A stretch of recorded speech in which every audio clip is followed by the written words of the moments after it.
Good morning everyone. आज हम शुरू करेंगे एक नया chapter, linear equation in one variable. So linear equation in one variable, इसको पढ़ने से पहले before starting this topics we will have to know some basics related to this topics. So what are the basics?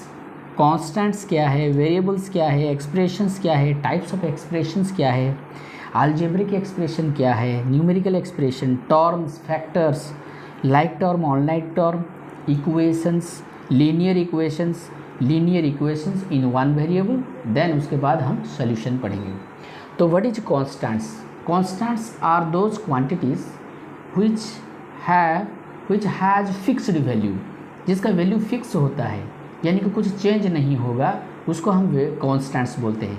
जैसे कि number है 1 2 3 4 5 6 7 etcetera और भी कुछ है, वो सब होता है कॉन्स्टेंट्स के बारे में। ये सब कॉन्स्टेंट्स है, उसके बारे में हम बता चुके। तब वेरिएबल्स क्या है? Variables are those quantities which has not fixed value, जिसका वैल्यू फिक्स्ड नहीं है, यानी कि चेंजेस होता है, यानी the value changes with respect to time के साथ साथ उसका वैल्यू चेंज होता है, उसको बोलते हैं वेरिएबल्स। जैसे कि मान लो x, y, z, a, b, c etcetera, ये सब हम लेते हैं। जो लेटर का यूज करते हैं वो लेटर सब वेरिएबल क्वांटिटी होता है। क्यों? क्योंकि उसका वैल्यू कुछ भी हो सकता है। जैसे कि मान लो उसका वैल्यू 1 भी हो सकता है, 2 3 4 5 6 1 लाख 2 लाख ऐसे भी हो सकता है। तो उसका वैल्यू कुछ भी हो सकता है, तो इसको बोलते हैं वेरिएबल्स। अब नेक्स्ट आते हैं expressions. So what is expressions? Expressions बहुत इम्पोर्टेंट है। एक्सप्रेशन का मतलब होता है, जैसे कि मैं मान लो एक सेंटेंस लिख रहा हूँ कि sum of 7 and 9, sum of 7 and 9, तो उसको मैथमेटिकल फॉर्म में how to write this word in mathematical form. Mathematical form में कैसे लिखेंगे? 7 + 9। So these are the mathematical form and इसको बोलते हैं हम expressions. Expressions are the statement, mathematical statement in which numbers or alphabets, algebraic symbols or numbers along with some mathematical operations are there, that is called expressions. expressions means क्या है कि एक combination होता है नंबर का, यानी number का भी हो सकता है और अल्फ़ाबेट का भी हो सकता है। जैसे एग्जांपल देते हैं x + 9 और y + 2, ऐसे भी हो सकता है, नंबर का भी हो सकता है और अल्फ़ाबेट भी हो सकता है। इस टाइप का एक्सप्रेशन को हम बोलते हैं एक्सप्रेशन, मैथमेटिकल एक्सप्रेशंस। इस एक्सप्रेशंस दो तरह का होता है। 2 types of expressions are there. One is algebraic expression, दूसरा होता है न्यूमेरिकल एक्सप्रेशंस। अब बताओ अलजेब्रिक एक्सप्रेशन क्या है, न्यूमेरिकल एक्सप्रेशंस क्या है? The expression, the mathematical expressions or the mathematical form in which only the alphabets और numbers, alphabets are present, then that is called as algebraic expression। कैसे? algebraic expression ये होता है एक algebraic expression जिसमें only numerical value होता है, उसको बोलते हैं न्यूमेरिकल एक्सप्रेशंस। दोनों तरफ का algebraic expression and numerical expression क्या है? algebraic बताऊंगा कि sum of A number and 30, तो उसको मैथमेटिकल फॉर्म में कैसे लिखेंगे? x। सपोज वो नंबर हमको नहीं पता है और उस नंबर को हम x ले लिए, मान लो x ले लिया, सो x + 30। अब यहाँ पर एक वेरिएबल होता है, जिस एक्सप्रेशन में एक वेरिएबल हो और उसके साथ कुछ नंबर हो तो उसको बोलते हैं अलजेब्रिक एक्सप्रेशन। जिस एक्सप्रेशन में एक वेरिएबल हो, उसके साथ एक नंबर हो उसको बोलते हैं अलजेब्रिक एक्सप्रेशन।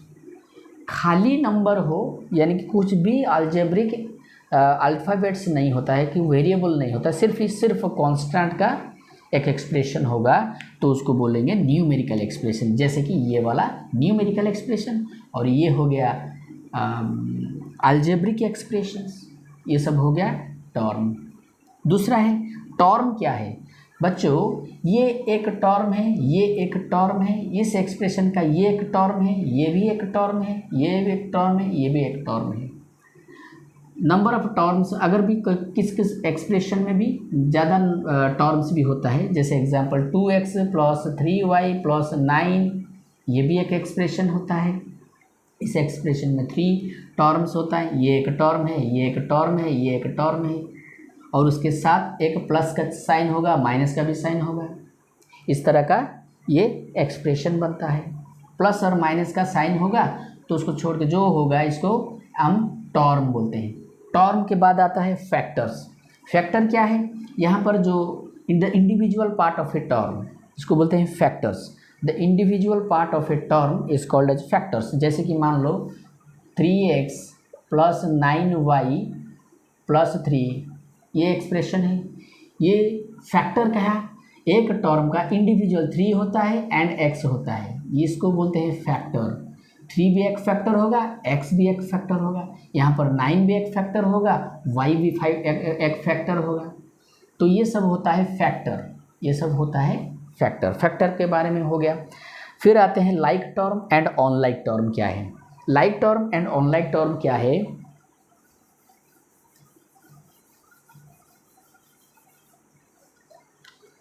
देखो जो like term and unlike term मतलब कि जिस टर्म का वेरिएबल सेम हो, जिस टर्म का वेरिएबल सेम हो तो उसको बोलते हैं लाइक टर्म। जिस टर्म का वेरिएबल सेम हो, देखो जैसे कि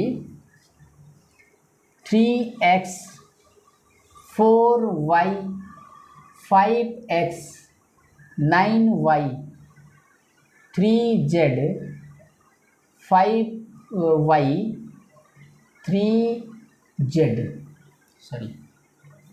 2z। अब मैं पूछूंगा कि इसमें कौन सा लाइक टर्म होता है, कौन सा अनलाइक टर्म आता है। कोई अनलाइक है और कौन लाइक टर्म्स होते हैं। यहाँ पर देखो, यहाँ पर वेरिएबल x यहाँ पर है, और किस टर्म का वेरिएबल x होता है, इस टर्म का वेरिएबल x है, और कोई है, तो इन दोनों बन गए like term. These are called as like term. यहाँ पर 4y है, यहाँ पर देखो यहाँ पर y होता है, यहाँ पर भी y है, यहाँ पर भी y है, इन तीनों को मिला के हम बोलेंगे लाइक टर्म। अब ये दोनों को मिलाएंगे तो ये दोनों बन जाएंगे लाइक टर्म। जैसे कि यहाँ पर z है, यहाँ पर भी z है, इसलिए ये बन गए, ये दोनों बन गए लाइक टर्म। अनलाइक किसको बोलते हैं, इस टर्म और इस टर्म को हम अनलाइक टर्म। अभी कभी कभी कोफिशिएंट, अगर ये कोफिशिएंट है बच्चों, ये कोफिशिएंट है और ये वेरिएबल से, इस वेरिएबल का कोफिशिएंट कितना है 3। एक कोफिशिएंट होता है कांस्टेंट होता है, जब भी एक कोफिशिएंट कांस्टेंट ही होता है। देखो ये y है, इसका कोफिशिएंट 9 है। कोफिशिएंट अगर सेम हो जाएगा, वेरिएबल अगर डिफरेंट होगा तो वो लाइक टर्म कहलाता नहीं। देखो 9y एंड 9x, अब ये कोफिशिएंट सेम है, कुछ बच्चे क्या करेंगे, इसको लाइक टर्म बोल देंगे। नहीं, ये गलत होगा। y अगर यहाँ पर x वेरिएबल है, ये वेरिएबल क्या होना चाहिए, सेम होना चाहिए, same, then it is called as like terms. अब आते हैं इक्वेशन क्या है। What is an equation? बच्चों इक्वेशन क्या है, if there is an equal sign between the two mathematical expressions, if there is an equal sign in between the two mathematical expressions, that is called as equation। दो mathematical expression के बीच में equal sign हो तो उसको बोलते हैं equation। जैसे कि x minus x plus 10 is equal to 0 is equal to 5। देखो ये एक मैथमेटिकल एक्सप्रेशन है, ये भी एक मैथमेटिकल एक्सप्रेशन है। अब बोलोगे कि यहाँ पर तो न्यूमेरिकल वैल्यू है और ये कैसे एक्सप्रेशन हो गया? अरे कुछ नहीं है तो 0 है। ये न्यूमेरिकल एक्सप्रेशन भी है, ये भी एक अलजेब्रिक एक्सप्रेशन है, ये दोनों तो एक्सप्रेशन ही है ना। इसके अंदर जो इक्वल साइन है, अब इसको बोलेंगे एन इक्वेशन। एन इक्वेशन तो इसको कैसे लिखेंगे? If there is an equal sign in between the two expressions is called equation. Is called equation. If there is an equal sign in between the two expressions is called equation. इसको बोलते हैं equation. अब equation के बारे में थोड़ा type के बारे में हम चर्चा करेंगे। देखो कि इक्वेशन होता है सिंपल इक्वेशन, लीनियर इक्वेशन जिसको बोलते हैं लीनियर भी, और हम बोलेंगे क्वाड्रेटिक इक्वेशन, क्यूबिक इक्वेशन, ये सब टाइप होता है। हम इसके बारे में थोड़ा थोड़ा चेक कर लेते हैं। ये इक्वेशन होता है। लीनियर इक्वेशन क्या है? टाइप के बारे में हम देखेंगे। Type of equation. देखो लीनियर इक्वेशन क्या है? लीनियर इक्वेशन, लीनियर इक्वेशन क्या है?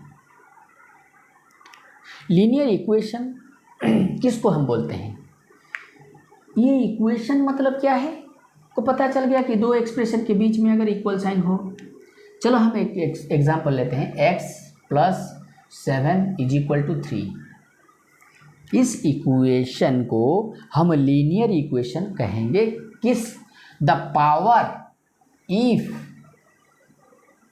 The power of variables, if the power of variable is 1, if the power of variable in an equation is 1, then it is called as linear equation. Linear equation. If the power of variable in an equation is 1, then it is called as linear equation. For example, इस example को आप देखो, कौन variable कौन है? x है। इसका power कितना है? कुछ नहीं है तो 1 है। तो इस इक्वेशन को हम बोलते हैं linear equation. Linear equation. If the power of variable in an equation is 1, then it is called as linear equation. अब बताएंगे linear equation in one variable, यानी जिस लीनियर इक्वेशन में एक ही वेरिएबल होगा उसको बोलते हैं linear equation in one variable. इसी को बोलते हैं कितना वेरिएबल है? एक ही वेरिएबल है। इस एक ही वेरिएबल है इसीलिए इसको बोलते हैं linear equation in one variable. एक वेरिएबल के साथ वो लीनियर इक्वेशन है। पता चल गया कि लीनियर इक्वेशन को हम पता चल गया। अगर पावर 2 होगा तो उसको क्वाड्रेटिक इक्वेशन बोलते हैं, अगर पावर 3 होगा तो इसको क्यूबिक इक्वेशन। ये सब बारे में तुम हायर क्लासेस में पढ़ोगे। तो ये अब तक यहाँ पर लीनियर इक्वेशन नहीं है, लीनियर इक्वेशन के बारे में हम पढ़ रहे हैं, तो लीनियर इक्वेशन के बारे में ही थोड़ा डिस्कस करेंगे। अब सॉल्यूशन कैसे करेंगे, उसका एप्लीकेशंस क्या है, ये हम देखेंगे।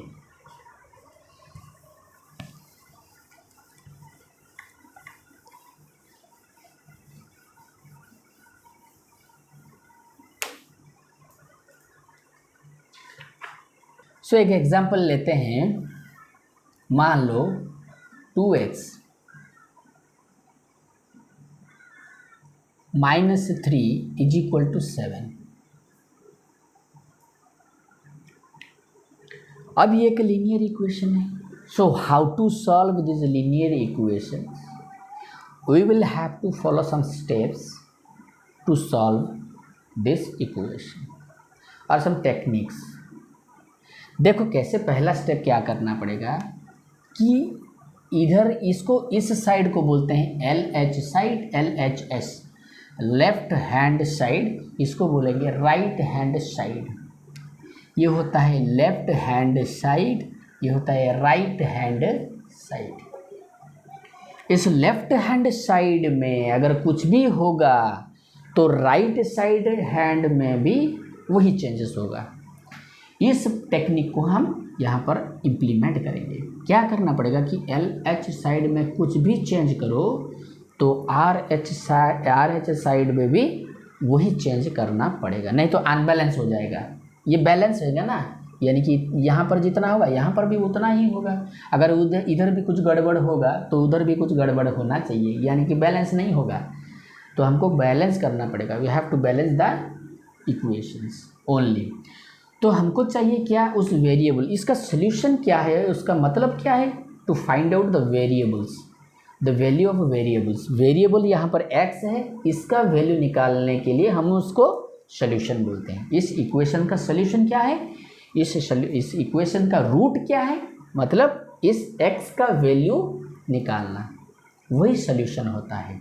अब देखो कैसे सॉल्व करेंगे। हमको चाहिए x का वैल्यू, यहाँ पर एक न्यूमेरिकल वैल्यू भी दिया है और इधर भी न्यूमेरिकल वैल्यू दिया है। तो हम इधर साइड एल एच साइड में,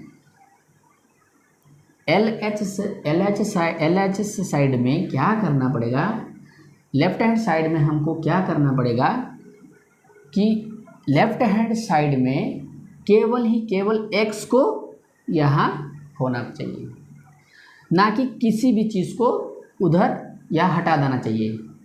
यहाँ पर सिर्फ x रखना चाहिए, क्योंकि x का वैल्यू हम निकालना है, इसलिए यहाँ इस साइड पे x की ही रखो। तो पहले क्या करना पड़ेगा, एलिमिनेट करना पड़ेगा, -3 को हम निकालना पड़ेगा। कैसे निकालेंगे, सिंपल तरीका है, 2x -3 अगर +3 कर दो तो वो कट जाएगा, 3 हट जाएगा, बाकी 2x बचेगा। याद रखो, जहाँ जिस चेंजेस, जो भी चेंजेस करना होगा एल एच साइड पे, लेफ्ट हैंड साइड पे, उस चेंज यहाँ पर भी करना होगा, नहीं तो बैलेंस नहीं होगा। ये तो रूल है, पहला रूल है कि इधर साइड इस साइड पे जो चेंज करोगे उसी हिसाब से इधर भी वही चेंज करना। अगर यहाँ पर +3 है तो इधर भी हम क्या करेंगे, +3 भी करेंगे। ये पहला रूल है, ये भूलना मत। अब ये कट गया, यानी कि -3 से +3 कैंसिल हो गया, 0 हो गया। अब बचा कितना, 2x। अब ये देखो 7 3 कितना हो गया, 10 हो गया। बहुत ही बढ़िया। अब देखो दूसरा बात क्या है, हमको x चाहिए ना कि 2x। तो इसीलिए हम क्या करेंगे, यहाँ पर मल्टीप्लिकेशन है, 2 के साथ मल्टीप्लिकेशन है x, तो हम डिवाइड कर लेते हैं, क्यों ना, 2 डिवाइड कर लेंगे तो बचा कितना, x। अगर यहाँ पर भी डिवाइड होता है तो यहाँ पर भी डिवाइड होगा। यही तो बैलेंस है। इस स्टेप को ही फॉलो करके हम सॉल्यूशन करेंगे।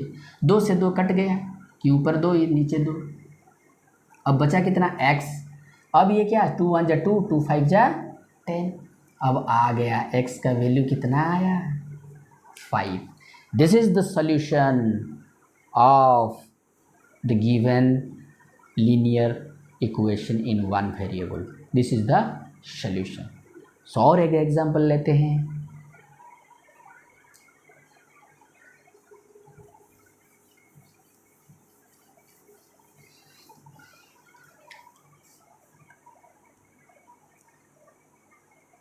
m + 9 = 10। अब देखो इसको सॉल्यूशन करेंगे। ये भी एक वेरिएबल है, m का मतलब ये मत सोचना कि ये कांस्टेंट है, ये वेरिएबल है। कोई भी हम ले सकते हैं, ABCDEFGH अल्फ़ाबेट कोई भी ले सकते हैं। तो क्या करना पड़ेगा, पहले हमको m का इधर साइड पे, LH साइड पे हमको चाहिए m, तो इसको सब हटाना पड़ेगा। तो क्या करोगे, 2m + 9 -9 10 -9, इधर भी माइनस हो गया, इधर भी माइनस हो गया। पहले बता चुके हैं कि इस इक्वेशन को अगर LHS यानी कि लेफ्ट हैंड साइड पे जो चेंज कर रहे हो वही चेंज राइट हैंड साइड पे करना बहुत ही ज़रूरी है, नहीं तो इस इक्वेशन बैलेंस नहीं होगा, सॉल्यूशन नहीं आएगा, गलत हो जाएगा। इसीलिए क्या करना पड़ेगा, इधर साइड जो चेंज कर रहे हो उस साइड में भी वही चेंज कर लेना।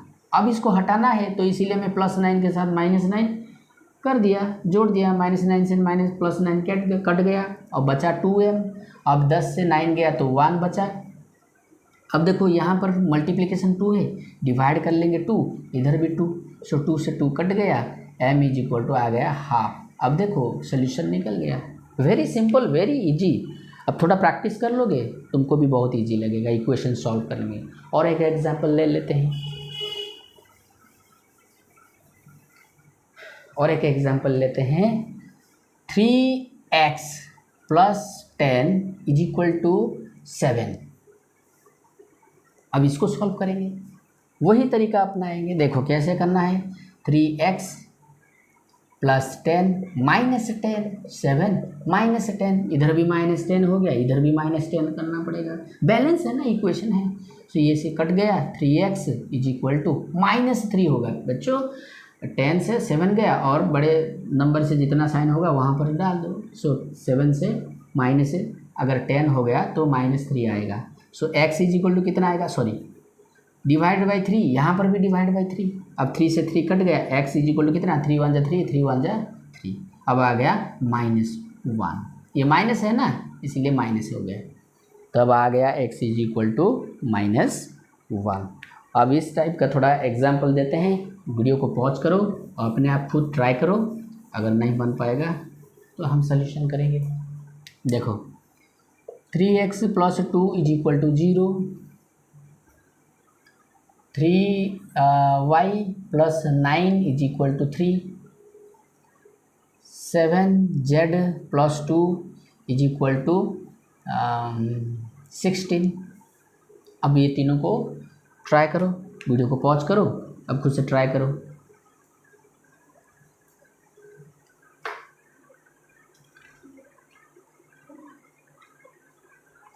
हो गया कंप्लीट। देखो ये 3x + 2 = 0, 3x = -2, x = -2/3। अब ये आ गया सोल्यूशन। दूसरा 3y + 9 = 3, 3y + 9 -9 = 3 -9, 9 से 9 कट गया, 3y = -6। सो y = -2। अब आंसर आ गया। वैसे ही 7z + 2 = 16, 7z + 2 -2 16 -2, 2 से 2 कट गया, 7z = 14, z = 14/7, 7 1 = 7 2 जा, सो z = 2। अब आ गया, तीनों का आंसर आ गया, यही है सॉल्यूशन। और चलो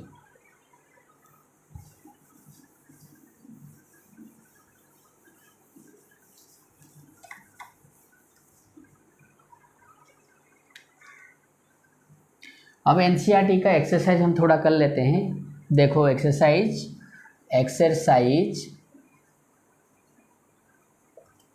2.1, एक्सरसाइज 2.1 एनसीईआरटी का एक्सरसाइज 2.1।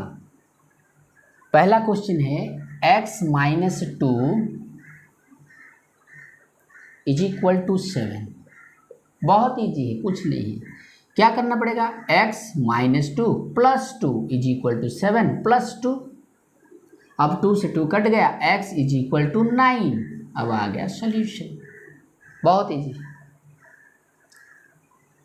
दूसरा है y + 10,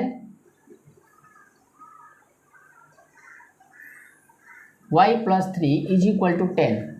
क्या करना पड़ेगा, सो y + 3 - 3 = 10 - 3, 3 से 3 कट गया, अब y आ गया 7। ये 2 बिट और ये 1 बिट आ गया। नेक्स्ट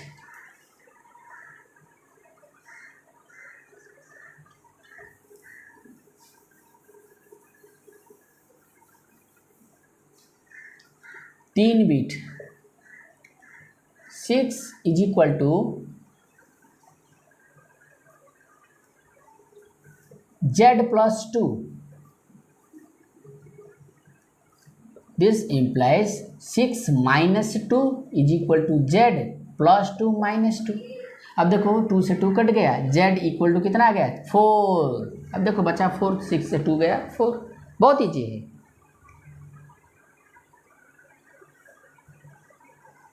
और एक है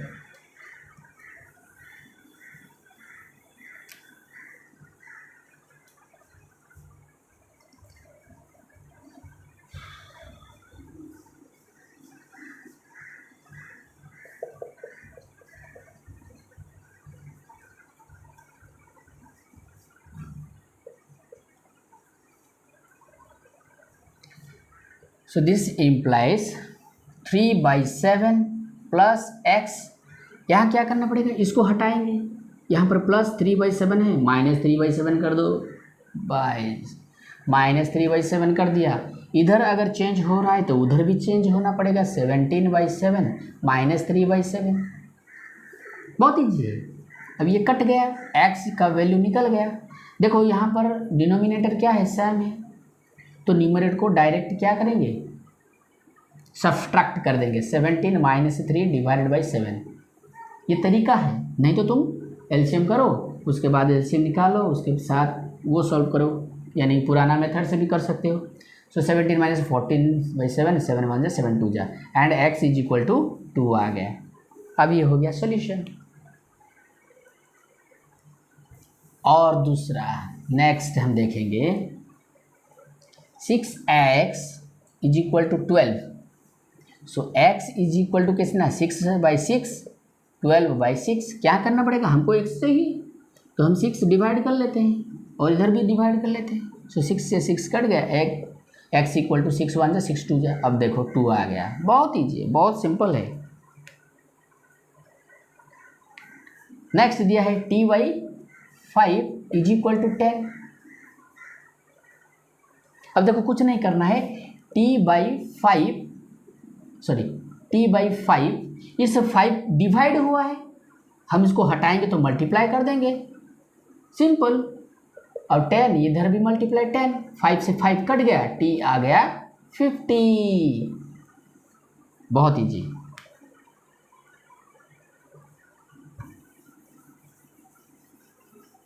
next 2x/3 is equal to 18. इसको कैसे सॉल्व करेंगे, 2x/3 इज इक्वल टू 18. तो इसको कैसे सॉल्व करेंगे, देखो पहले हमको चाहिए 2x, पहले 2x चाहिए, ये डिवाइड है 3, सो 2x डिवाइड बाई 3 मल्टीप्लाइड 3, फिर इधर भी मल्टीप्लाइड 3. हाँ बहुत ईजी है, कुछ नहीं है. देखो कट गया 3 से 3, अब 2x बचा, 2x इज इक्वल टू 18 3 जा 54. अब इधर से 2x है डिवाइड बाई 2, 54 डिवाइड बाई 2, 2 से 2 कट गया, x इक्वल टू 2 1 जा 2 2 जा 4, 2 7 जा, सो 727 आंसर आ गया.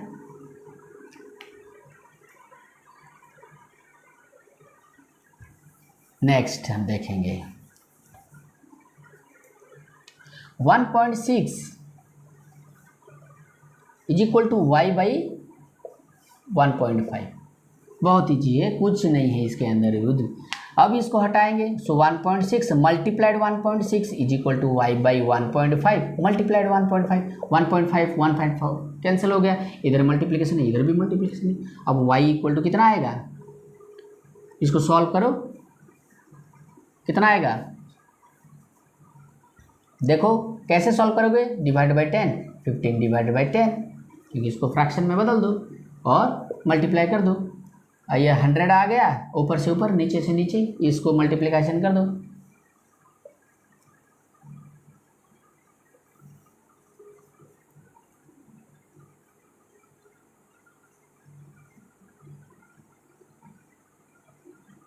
To 40 divided by 100. अब आ गया 0 से 0 कट गया, 24/10 अगर 2.4 आंसर आ गया. अब y इक्वल टू कितना आया 2.4।